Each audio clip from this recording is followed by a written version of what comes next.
The night was dead. The only light in my world came from the glowing, skeletal remains of my masterpiece, Harley. It wasn't a fire anymore. It was a funeral pyre, the twisted black frame of my custom shovel head still sighing as the last of the heat bled out of its tortured metal. The air in my driveway was a toxic perfume of burnt rubber, scorched paint, and something else. The sickeningly sweet smell of gasoline used as an accelerant. This wasn't an accident. This was an execution. This bike wasn't just a machine. It was a year of my life, a rolling testament to my craft, the grand prize winner at last year's state custom show. It was the soul of my business, Iron Creed Customs. And now it was a molten ruin, a blackened scar on the pristine asphalt of a neighborhood that never wanted me in the first place. I stood motionless, the soles of my boots sticky on the pavement, my face illuminated by the dying orange glow. I've seen the aftermath of IEDs in Afghanistan. I know what targeted destruction looks like. This had the same signature, precise, personal, and meant to send a message.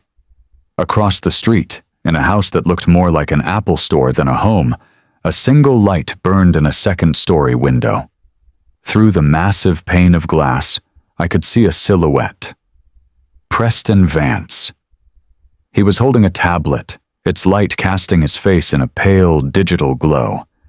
Even from 50 yards away, I could see the thin, satisfied smirk on his face.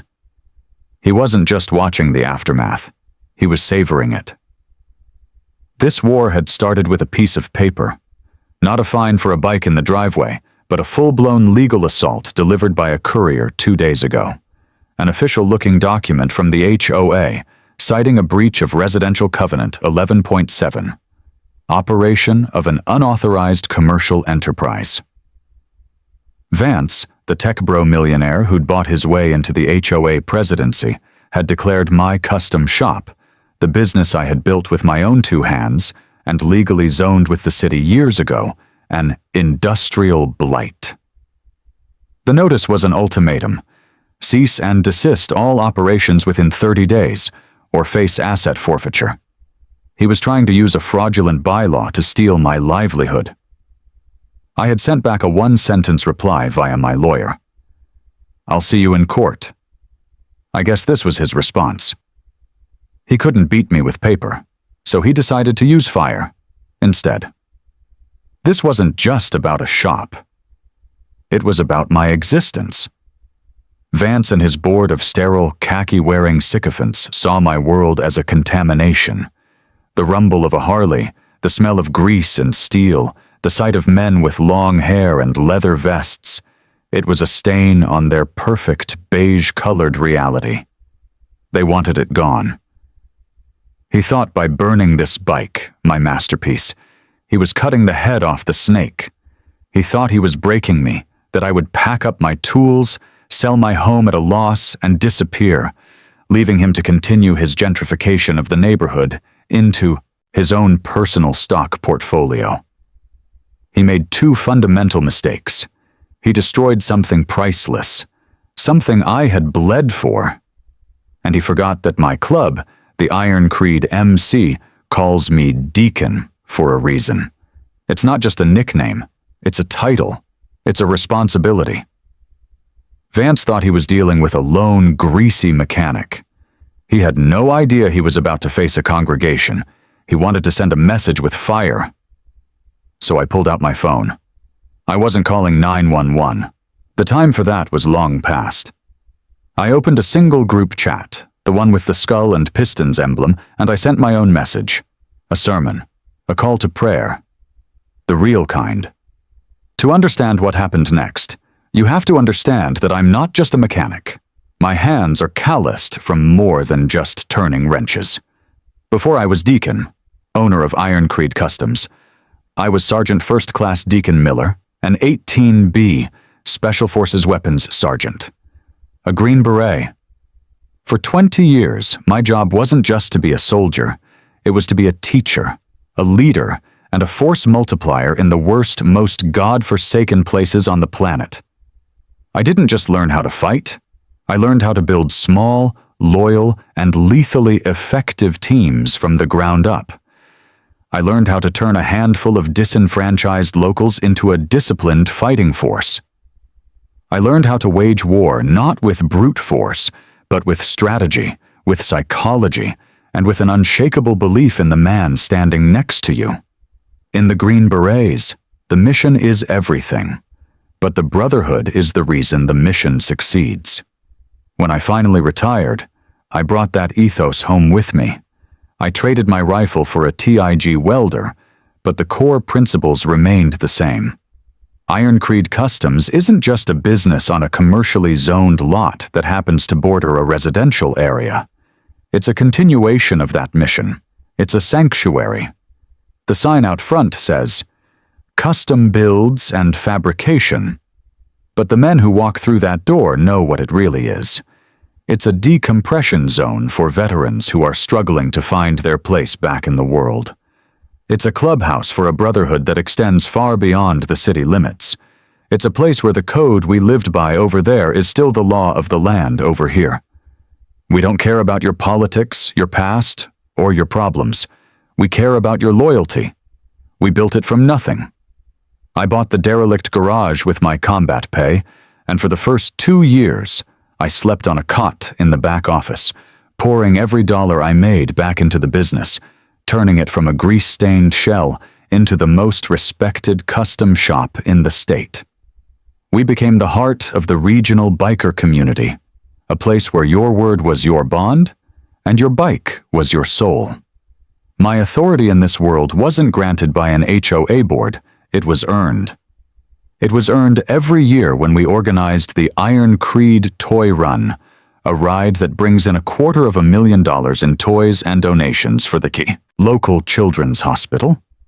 It was earned every winter when we turned the shop into a makeshift shelter during a blizzard, providing hot food and a warm place to sleep for dozens of homeless vets. And it was earned every single day in the back of my shop, where I run a free vocational training program. Vets, fresh out of the service and lost in the civilian world, can come and learn a real-world skill. I teach them how to weld, how to fabricate, how to rebuild an engine from a box of parts. I don't just give them a handout, I give them a new set of tools, a new purpose, a new mission. That's my legacy. That's my standing in the community that matters. My hidden expertise, the part of my past that Preston Vance could never comprehend, is that I don't see conflicts.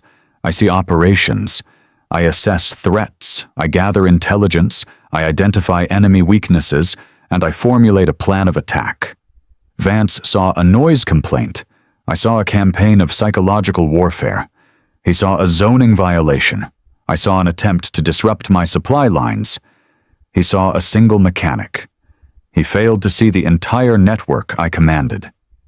Even my non-biker neighbors, the ones who initially looked at my shop with suspicion, came to understand this. 3 years ago, a crew of burglars started hitting our area. The police were useless, stretched too thin, always showing up hours too late.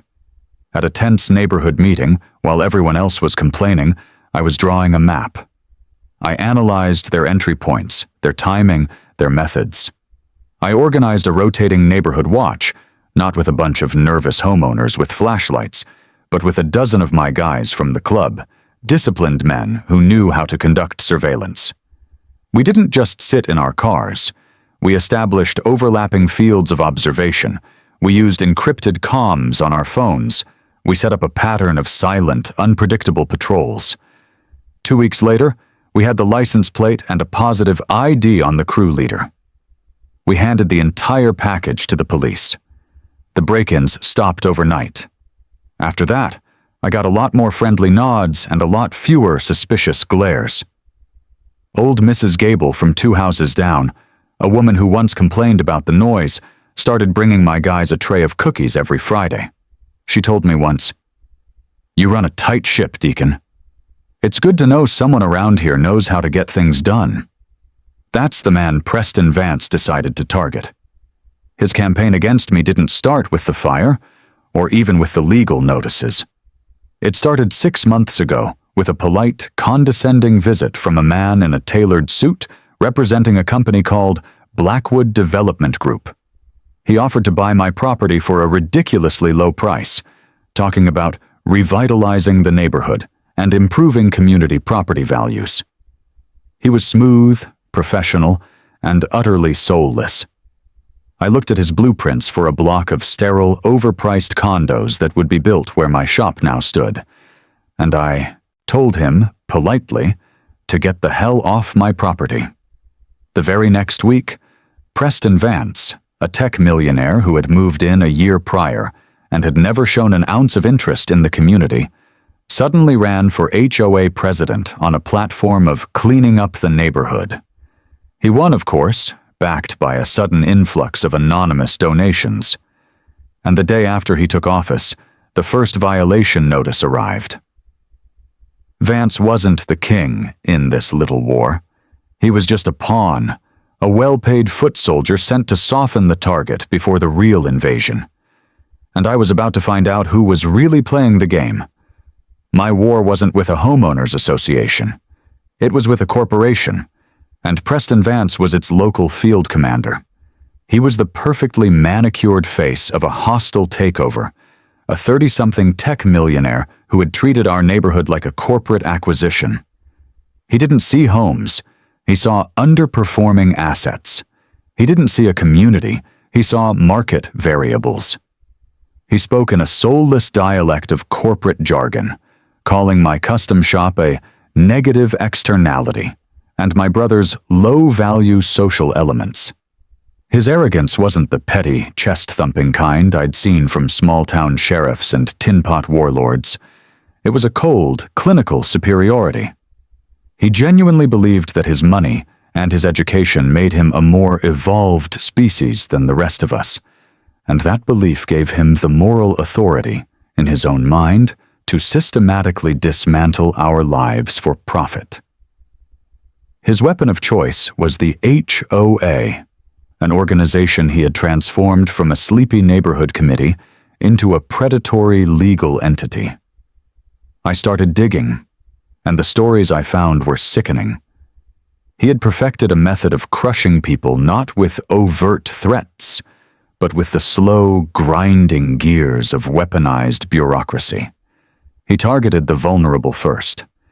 He sent Mrs. Garcia, an 80-year-old widow whose husband had died 2 years prior, a $2,000 fine because the heirloom roses her husband had planted for their 40th anniversary weren't on Vance's new, approved community flora list. When she tried to appeal, he had the HOA's law firm bury her in paperwork. He bled her retirement savings dry with legal fees and daily penalties until she was broken, forced to sell the home she'd lived in for half a century. The day she moved out, the roses were torn out of the ground. Then there was the Miller family. The father was a plumber, an honest, hard-working man trying to raise 2 kids. Vance's HOA reclassified his work van, the tool he used to feed his family, as a prohibited commercial vehicle. Vance had it towed from the man's own driveway, not once, but 3 times in a single month. The cost of the impound fees and the lost work hours crippled them. They were gone in 6 months. Vance didn't see it as destroying a family. He saw it as eliminating a zoning inconsistency. He was a sociopath with a clipboard, and he had insulated himself perfectly. His power wasn't just in the bylaws he wrote. It was in the network he controlled. His cousin, a man named Jeffries, sat on the city zoning board. Every time I filed a complaint against the HOA for harassment, it was mysteriously lost in committee.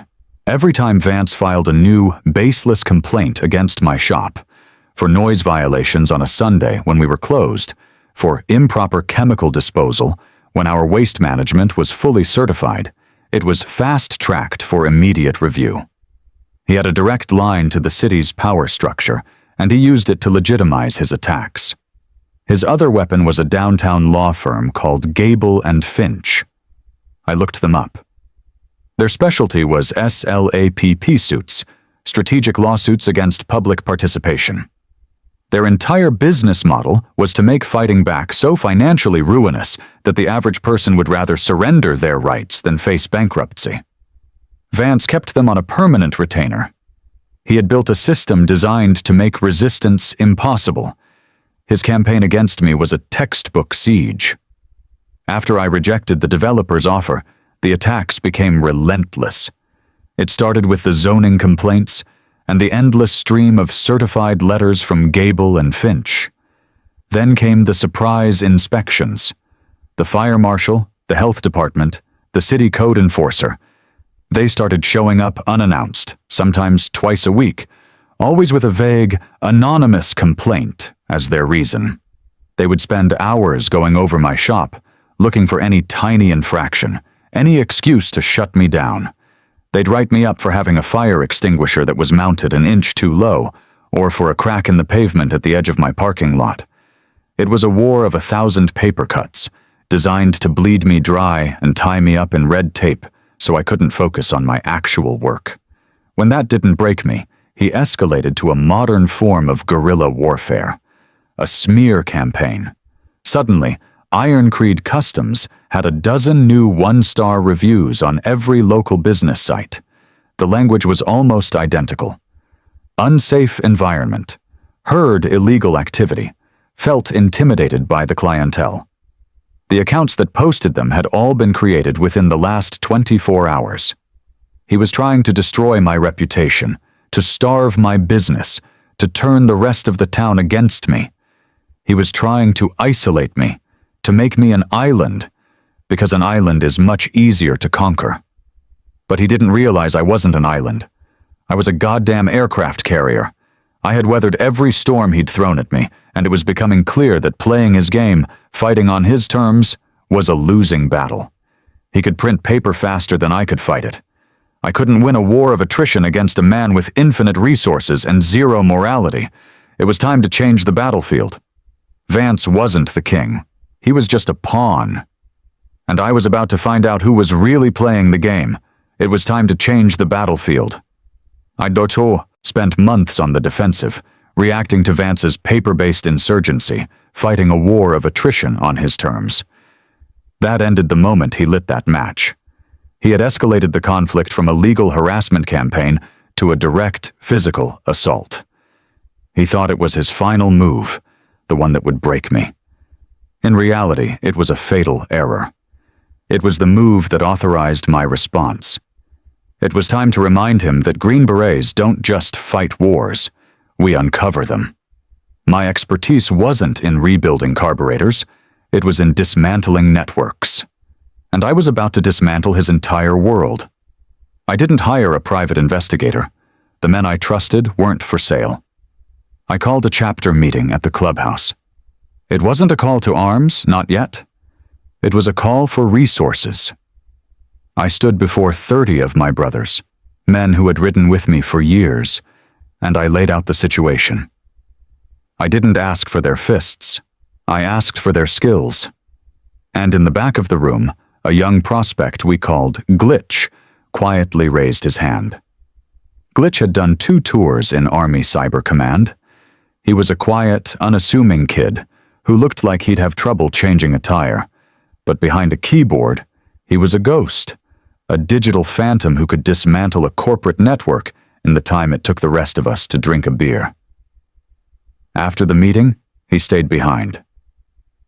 "You need to get inside his wire, Deacon," he said, his eyes already distant, seeing the pathways of code and data. "You need a target package." That's exactly what I needed. Our war room wasn't a tent in some foreign desert. It was the back office of my clubhouse, smelling of stale beer and old leather. We set up a secure, closed network, and Glitch went to work. This wasn't a brute force attack. It was a patient, methodical campaign of digital reconnaissance. For 2 days, Glitch probed Preston Vance's digital life, looking for a crack in his armor. He found it in the most arrogant place imaginable: Vance's ultra-modern, fully integrated smart home. Vance had spent a fortune on a system that controlled his lights, his temperature, and his security from his phone. But he'd protected it all with a default password. It was the digital equivalent of leaving the keys to the fortress hanging on the front door. With a few keystrokes, Glitch didn't just bypass his firewall, he owned his entire network. And inside, we found the motive. Buried in a folder of his personal financial records, we found the bombshell. Preston Vance had taken out a massive, heavily leveraged short position against the Oak Valley Real Estate Index. He wasn't just investing in the neighborhood, he was betting millions of dollars that it would fail. Let me translate that from Wall Street jargon into plain English. He was actively engineering the collapse of our community's property values to guarantee himself a massive payday. Every fine he levied, every family he harassed, every negative review he faked. It wasn't just petty tyranny. It was market manipulation. He was shorting his own community, bleeding it out to line his pockets. But that was just the beginning. The real prize was hidden deeper, in an encrypted folder labeled Project Nightingale. Glitch bypassed the encryption in under an hour. Inside was the entire conspiracy, laid out in a series of emails and strategy documents between Vance and the developer, Blackwood Development Group. It was a blueprint for a hostile takeover. Vance's role, as the newly installed HOA president, was to use the bylaws as a weapon to create a hostile, unlivable environment. He was to target long-term residents, overwhelm them with fines and legal threats, and systematically drive down property values across the entire neighborhood. Blackwood's role was to act as the vulture. They would wait for the market to bottom out. Then their army of lawyers would swoop in, buying up the devalued properties from the desperate families Vance had terrorized. The final emails detailed Vance's compensation: a 7-figure consulting fee, and a 10% stake in the luxury condo complex they planned to build on the ashes of our homes. Glitch wasn't done.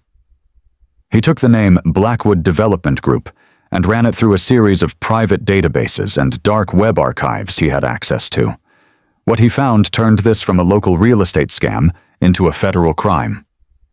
Blackwood Development was already the subject of an active FBI racketeering probe in 3 other states for running the exact same scheme. This wasn't just Vance's little project. This was a criminal franchise, a predatory business model they were deploying in quiet, working-class communities all across the country. They were a cancer, and our neighborhood was just their latest target.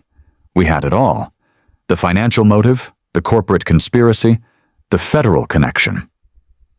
All we needed was the final, undeniable link between Vance and the fire that had destroyed my bike. We found it in the last email in the folder, sent from Vance's phone to a senior partner at Blackwood just hours after he'd stood in his window and watched my life's work burn. I'll never forget the words. They were cold, corporate, and utterly devoid of humanity. Subject: asset liquidation. Message: asset liquidation was initiated on the holdout property as discussed. Expect full compliance or vacancy within 48 hours. The Phase 2 timeline is now accelerated. We are greenlit. I read it twice. Asset liquidation. That's what he called it. He didn't just burn my bike. He liquidated an asset. It was a business transaction. He had confessed to the arson, to his motive, and had tied it directly to the larger conspiracy in a single damning email. He had just handed me the warhead. The clock was ticking. He expected me to be broken, to be gone within 48 hours. He had no idea what was coming. I looked at Glitch, the damning evidence displayed on the screen between us.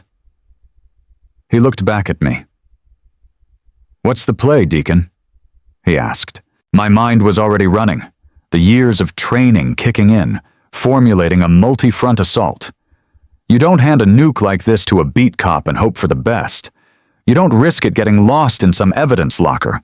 You deliver it to the target yourself. And my delivery system, all 500 pieces of it, was already on its way. Preston Vance's 48-hour clock had run out. I imagine he woke up that morning, looked out his minimalist floor-to-ceiling window, and felt a surge of triumph. He expected to see my shop shuttered, a moving truck in my driveway, or at the very least, a white flag of surrender. He expected me to have vanished, another negative externality successfully scrubbed from his spreadsheet. What he got instead was the sound of distant thunder on a clear, cloudless morning.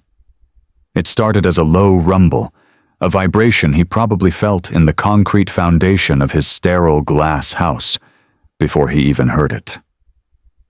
A sound that grew steadily louder, deeper and more menacing with every passing second.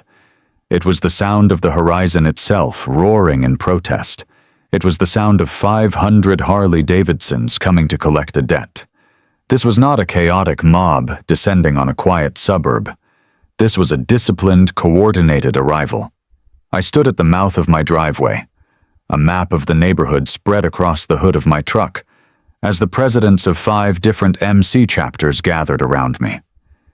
These were men I had ridden with for 20 years, men I had bled with. They were not thugs. They were commanders, and this was our operational briefing. I laid out the rules of engagement in no uncertain terms. "No violence," I ordered, my voice cutting through the growing thunder of approaching engines. "No property damage aside from the temporary occupation of our target's lawn. Our weapon here is not force. It is psychological pressure. We will be a constant, overwhelming, and utterly unavoidable presence. We are going to dismantle this man's sense of order, his illusion of control, and we are going to do it with a smile on our faces. We are not a mob. We are a brotherhood. Act like it." They all nodded, a silent, unified understanding passing between them. This was not a riot. It was an operation. The first wave of bikes rolled in, 100 strong, led by my own Iron Creed chapter. They didn't roar through the streets. They moved with a slow, deliberate, intimidating rhythm, peeling off in practiced formation to block the entrance and exit of the cul-de-sac.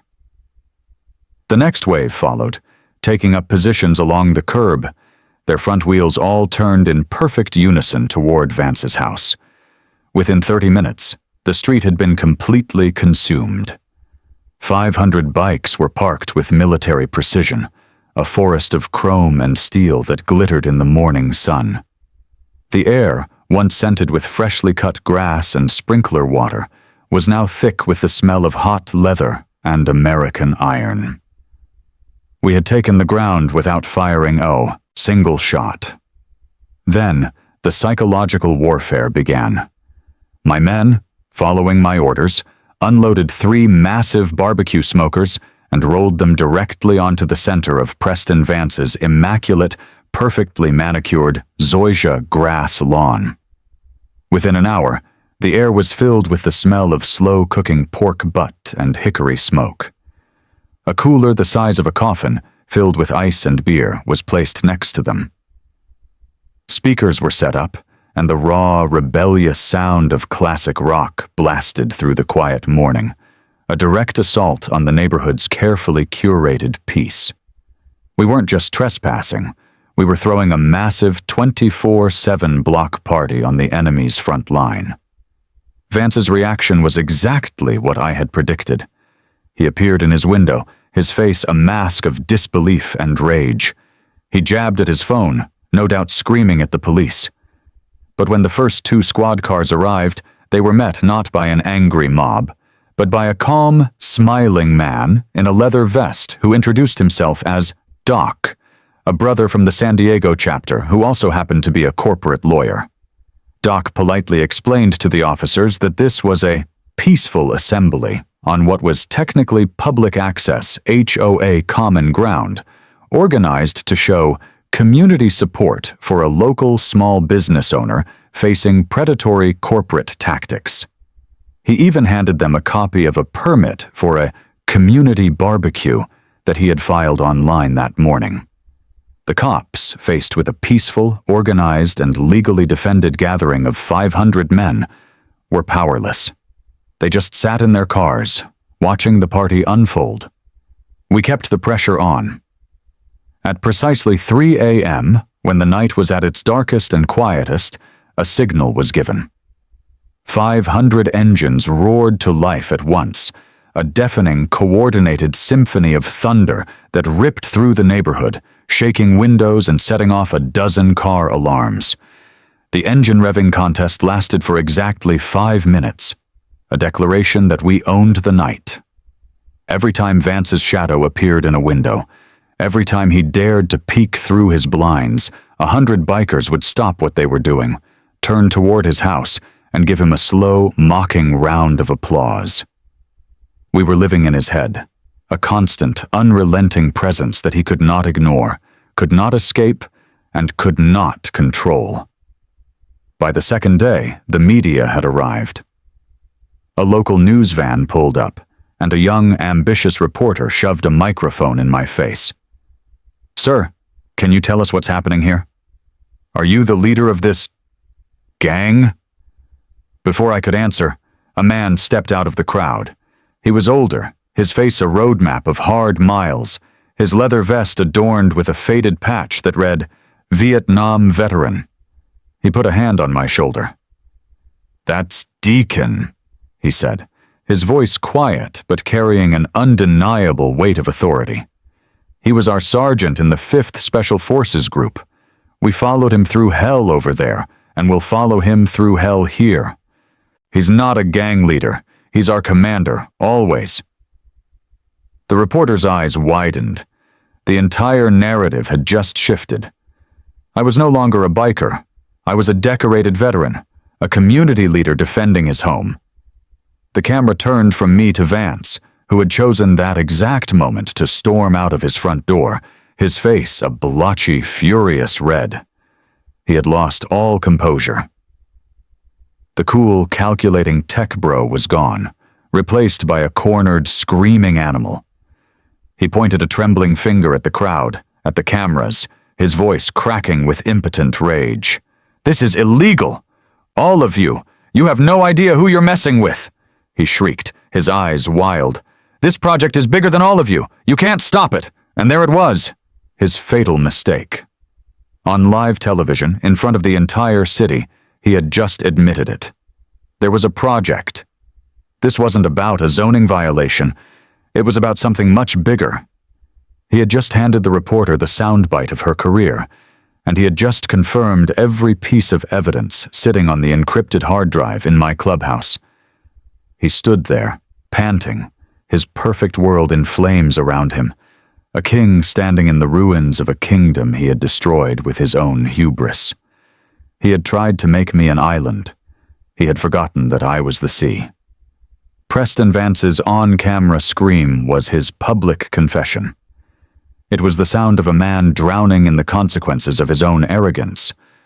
While my brothers maintained their disciplined 24-hour barbecue on his lawn, keeping him pinned down in his glass fortress of a house, Glitch and I launched the main assault. The time for psychological warfare was over. It was time for annihilation. Vance thought his power came from money and lawyers. He was about to learn that in the modern world, true power is information. And we held the keys to his entire corrupt kingdom. He had an army of attorneys. I had a single encrypted hard drive. It wasn't a fair fight. We didn't just leak the data to some random blogger or throw it up on the internet. That's what amateurs do. My training was in precision, in selecting the right weapon for the right target to achieve maximum effect. I had Glitch do a deep dive, not on corporations, but on journalists. We were looking for a specific profile, a known giant killer, a reporter with a national platform and a reputation for dismantling corrupt corporations, someone with the resources and the courage to see a story like this through to the end. We found her. A woman in New York, an investigative journalist who had won 2 Pulitzer Prizes for exposing financial crimes. She was our target. We established a secure, anonymous line of communication, and I sent her a single message. I have the complete operational blueprint for a multi-state racketeering scheme run by Blackwood Development. Interested?" Her reply came in under a minute. "Send it." This wasn't an email with an attachment. This was a digital dead drop. Glitch packaged the Sancho's entire evidence file. The emails, the financial records detailing the short position, the video of Vance's confession, the files on the other families he had ruined, and the link to the existing FBI probe onto a triple encrypted air-gapped drive.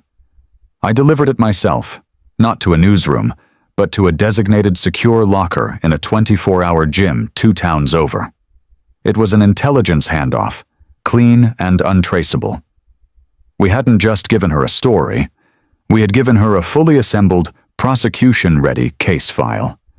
We had handed her a precision-guided munition, and she knew exactly where to aim it. 3 days later, the story detonated. It didn't just break. It exploded, a national headline that hit the internet like a shockwave.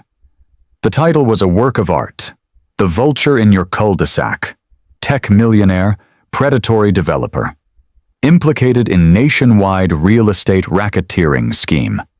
It was a brutal, meticulous, and utterly damning piece of journalism, complete with screenshots of Vance's own emails and a breakdown of his plot to financially gut his own neighborhood. The story went nuclear. It was the lead item on the evening news. It was trending #1 on every social media platform. The stock for Blackwood Development's parent company plummeted 40% in a single day of trading. Preston Vance wasn't just a neighborhood bully anymore. He was the poster child for corporate greed and corruption in America. The explosion of the story was the signal for the next phase of the attack. My brother Doc, the lawyer, was ready.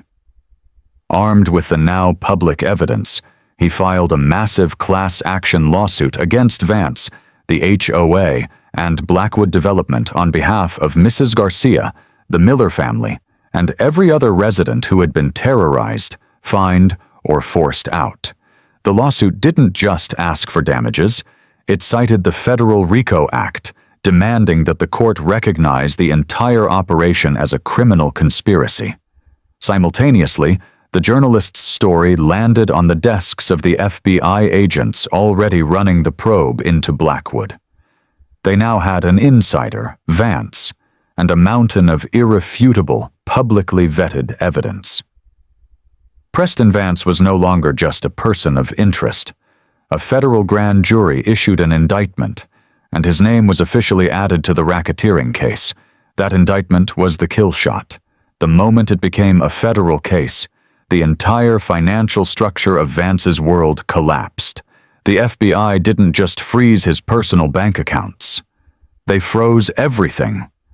Every asset, every trading account, every shell corporation, every dollar he had funneled into offshore havens, it was all seized as evidence in a federal racketeering investigation.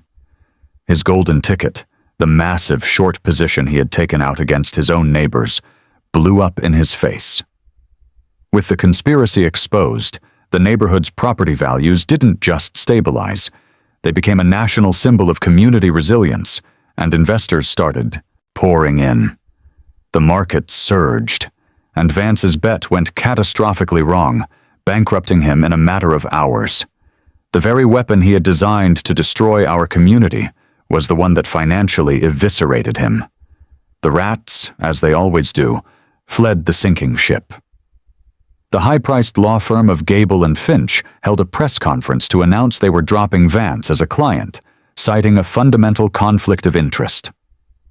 Councilman Jeffries, his cousin on the zoning board, resigned in disgrace, claiming he had no knowledge of his cousin's complex business dealings and was deeply shocked and saddened.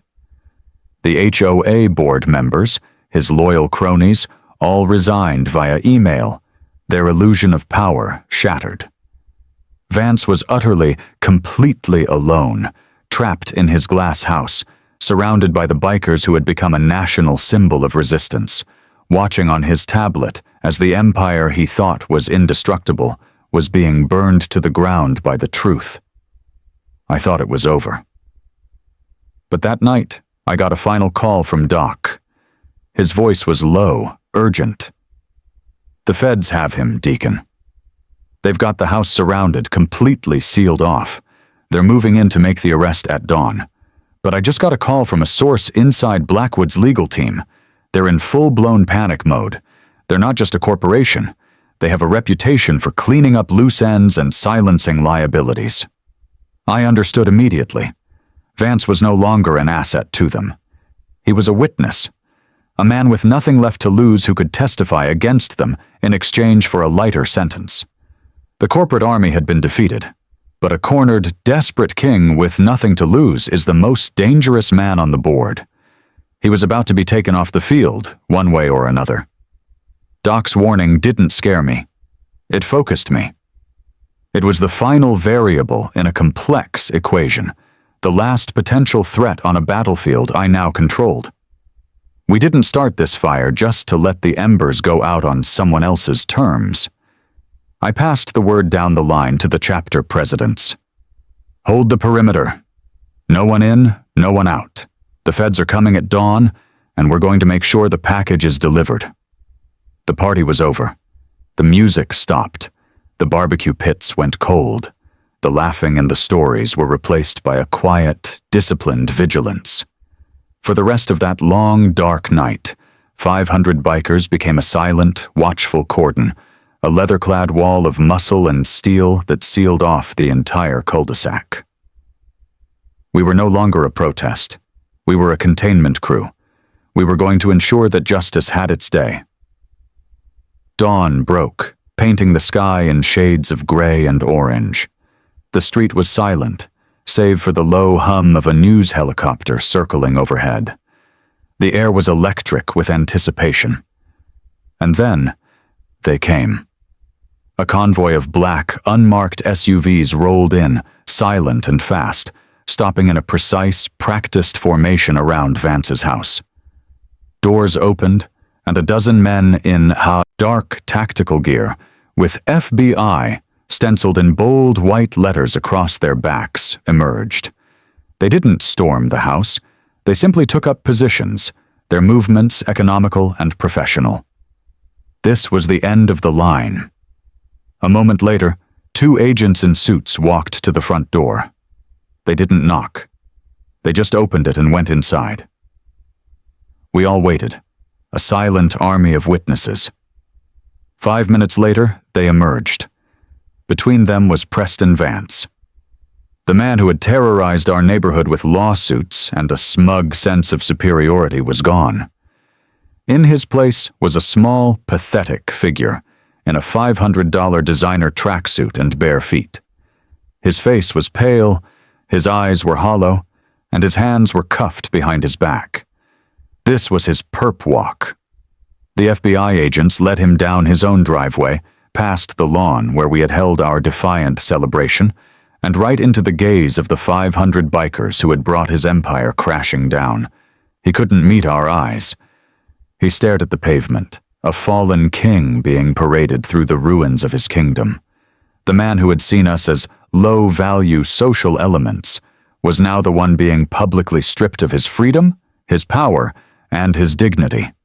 The news cameras captured every humiliating second. The fallout was total and absolute. In the days that followed, the HOA, with its entire leadership resigning in disgrace, held one final meeting.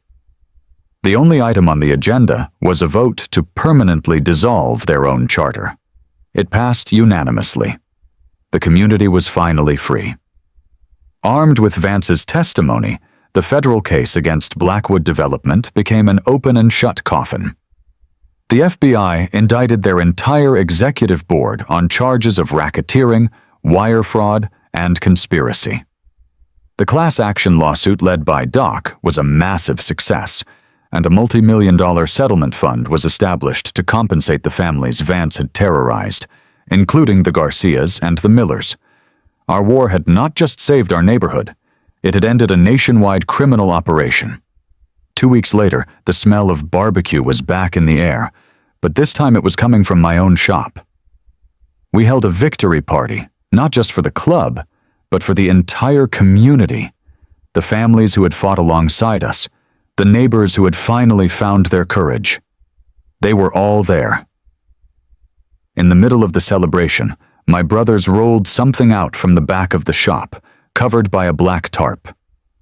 They pulled it away, and the entire crowd went silent. It was a new bike, but it wasn't a replacement. It was a resurrection, a machine built in secret by the best fabricators from 5 different state chapters, a rolling testament to the power of our brotherhood. The frame was powder-coated in a deep gunmetal gray.